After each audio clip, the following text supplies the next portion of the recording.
Makinex 16 kVA generator, which we're going to run our 650 Schwamborn today. We're also going to be running the 15 amp Tromb 400 off the same generator. Just want to point out a couple of features.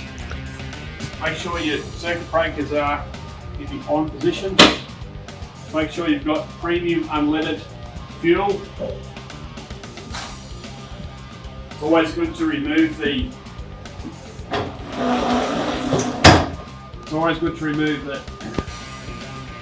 key when it's not in use, because there is a danger of leaving the ignition on, which can flat the battery. We'll just do a quick test on this, make sure it's running, pull the choke.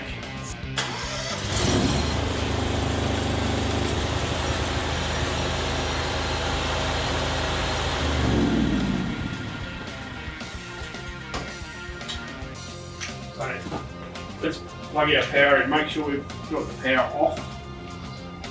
We've got a 4-pin 32 amp plug here, which goes straight into the wall socket.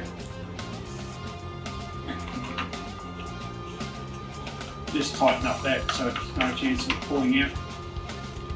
Notice we've still got it off because we haven't yet connected our diamonds.